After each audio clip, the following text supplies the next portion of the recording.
What's up, guys? We are talking budgeting, and today's question is, how do you budget for big annual or yearly? That's the same thing.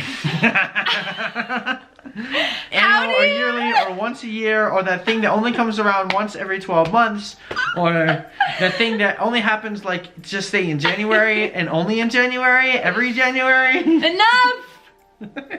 So the question is, how do you budget for annual or quarterly expenses? Those things that pop up like once every year or once every quarter, but they're big expenses, so you don't usually think about them in a month-to-month basis. Yeah, things like, a lot of people do car insurance that way, like registration for your car, or even like sometimes you have like an annual subscription for like a budgeting app or something to that extent. How do you budget for things like that if they don't come every month? Well, obviously this is going to help with some experience with your budget, but if you're just starting out, what I would recommend doing, whether you're doing a paper budget or a simple budget or even a more complex one, make a list of things that you're not going to see every month, because as much as we think we'll remember everything, a lot of times we can forget. I mean, life happens, and these aren't like the most important things in your life. So if you can make a list of the things that aren't going to come monthly, you'll be able to remember them for when they're actually going to come up.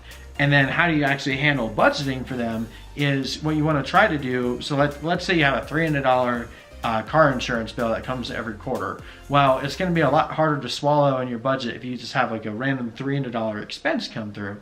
But if you actually budget $100 each month, then it's spreading it out evenly across the months, and then when it actually comes time to pay that bill, you already have the money for it, exactly, budgeted and set aside. So the question that might arise after this is, well, do I need to keep like a separate account for this money? What do I do with this? Now, what we recommend doing is you can keep it all in your savings account as long as you have that list on your budget, paper or digital, whatever. Keep a list of those expenses and how much you've saved up. So if it is a yearly expense, let's say your car insurance is yearly, figure out the total price, divide it by 12 months, and just start putting aside that much money each month. Correct. Now, when you close out your budget, you're gonna add that amount into that category for that item. So everything is being stored in your savings account, but you don't think that you have more money than you do. Exactly.